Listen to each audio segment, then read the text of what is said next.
केंद्रीय गृह एवं सहकारिता मंत्री अमित शाह ने आज राजस्थान के जोधपुर में श्री पारसमल बोहरा नेत्रहीन महाविद्यालय के भवन और विद्यार्थियों के लिए छात्रावास का शिलान्यास किया। प्रधानमंत्री नरेंद्र मोदी जी ने विशेष रूप से असक्षम लोगों को दिव्यांग कहकर उन्हें देखने के प्रति दुनिया का नजरिया बदल दिया। दिव्यांग शब्द देकर मोदी जी ने सभी दिव्यांगजनों में नए आत्मसम्मान, नई पहचान और आत्मनिर्भर बनने का स्वप्न जगाने का काम किया। जब दिव्यांगों को दया की जगह दिव्यता का प्रतीक मानने की शुरुआत होती है, तब सच्चे अर्थों में दिव्यांगजनों के लिए काम होता है। पारसमल बोहरा नेत्रहीन महाविद्यालय लोगों को दिव्यांगों को अपनाने और उन्हें मिली विशिष्ट शक्ति को पहचान कर आगे बढ़ाने के लिए निरंतर प्रेरित कर रहा है। मोदी सरकार ने दिव्यांगजनों के कौशल को पहचान कर उन्हें उचित मंच देने का काम किया। समाज, सरकार और स्वयंसेवी संस्थाएं मिलकर अगर दिव्यांगजनों के कल्याण के लिए काम करें तो कुछ भी असंभव नहीं है। मोदी सरकार ने सुगम्य भारत अभियान के तहत केंद्र सरकार के 1314 भवनों, 90 हवाई अड्डों को दिव्यांगजनों के लिए सुगम्य बनाने का काम किया है। एक ऐसे ऐतिहासिक क्षण की साक्षी बन रही है जब आदरणीय सुशीला बोहरा जी की सेवा की साधना के पिछले 6 दशक की यात्रा में एक नया और महत्वपूर्ण सोपान का सृजन करने के लिए हम सब लोग यहाँ एकत्रित हुए।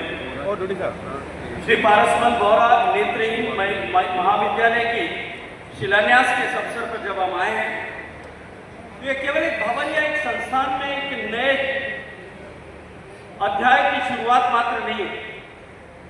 हम केवल एक इमारत मात्र की नींव नहीं रख रहे हैं। अब तो दिव्यांगजनों को जिन्हें सहारे की, संबल की, क्षमताओं के संवर्धन की आवश्यकता है, उनके आत्मसम्मान को जागृत करते हुए, उनमें स्वाभिमान के भाव को जागृत करते हुए भारतीय संसदीयों के रूप में 3 ऐतिहासिक कानून लाकर भारत की आपराधिक न्याय प्रणाली को बदलने में महत्वपूर्ण भूमिका निभाई। आपने सीए कानून लाकर पाकिस्तान, बांग्लादेश और अफगानिस्तान में धार्मिक आधार पर प्रताड़ित अल्पसंख्यकों को भारत की नागरिकता देने का भी एक महत्वपूर्ण कार्य किया है, जिसमें हमारे जोधपुर संभाग के उन सभी ऐसे लोगों का उसका लाभ मिल रहा है।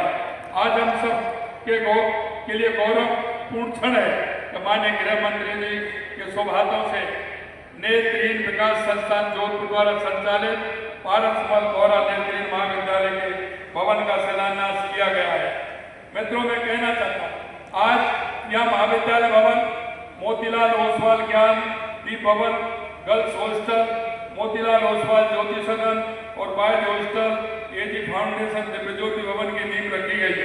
ये भवन दिव्यांग बालिकाओं के उज्जवल भविष्य की नींव रखेंगे, उनके लिए शिक्षा, सम्मान और स्वावलंबन के नए द्वार खोलेंगे। का निमंत्रण भेजा तब, और जब अनिल बोहरा जी मुझे मिलने आए, निमंत्रण देने तब, दोनों समय मुझे मालूम नहीं था कि मैं कितने बड़े काम में सम्मिलित होने जा रहा हूं और कितने बड़ी व्यक्ति से मिलने जा रहा हूं। मगर 2 दिन पहले जब मैंने कार्यक्रम की डिटेल देखी, सुशीला बोहरा जी के जीवन की अनथक सेवा की प्रवृत्तियों की जानकारी पड़ी, तब मुझे मालूम पड़ा कि मैंने काफी देर कर दी इस संस्था में आने में, मुझे बहुत समय पहले आना।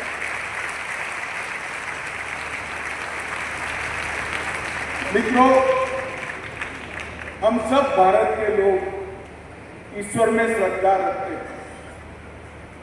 कर्म के सिद्धांत को कमोबेश अपने अपने धर्म के अनुसार मानते हैं।